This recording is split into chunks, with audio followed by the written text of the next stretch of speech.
Kani kediga bati CTV, mat pidang pek yaki kubur baman kasni, belawan rasha pida ka Orange Nissan Loom Sopo near Fire Brigade Shillong, ringkat bat ka eco-friendly enterprise, ki plakot nagbenta ki jingdon kam hakasong, bat kara karong.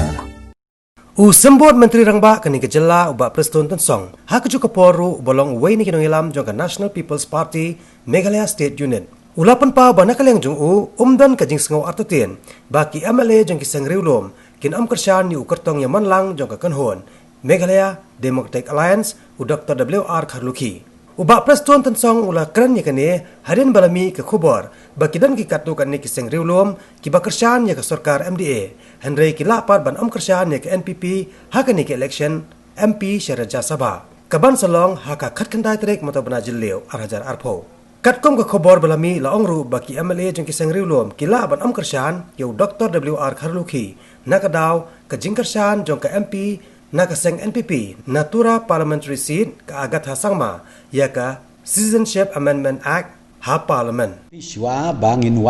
bangin yo ya ke konsensus. Ngalong Sherman ni mga ngatray ngakwa ban remind biang mo. Ban remind biang kalong ba haka tu ki isu banjit ya official nominee candidate na kaliang ke MDA ngiladon de ke komiti haka bangahet mangai ke komiti ngila show meeting ru mdei tang sisin license sausin ni show meeting and ultimately haka bakadu ngi sayap menjurlang hadin belai discuss bun ki aka porok danau sedong ki ngilaya railang da kawi kijungun ba ngin penyeng ya i Dr. Kharlukhi kata kadai karai bat hadin nang ta hadin jong kata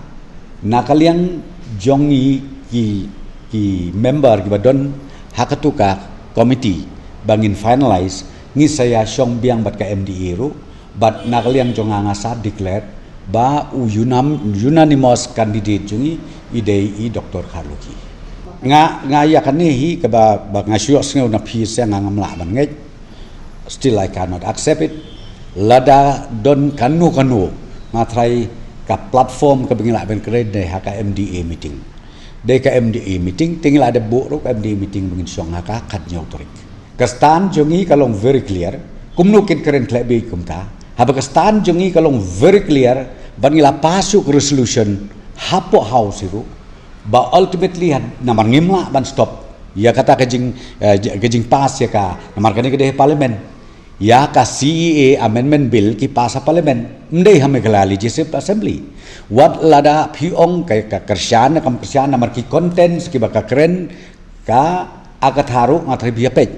not necessarily bapinsu ong bek baka ka support dan dai ki contents ki baka keren pule bahan nadong sodong ka ong ba please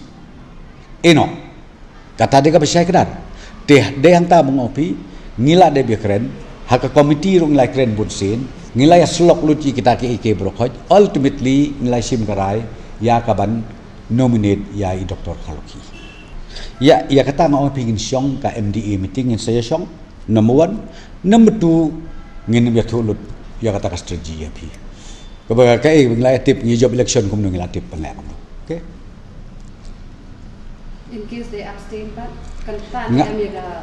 ngaong ya pi ngam keren ya kata kaban iya kabangam pad yo i bat iya kabangam pad yo snow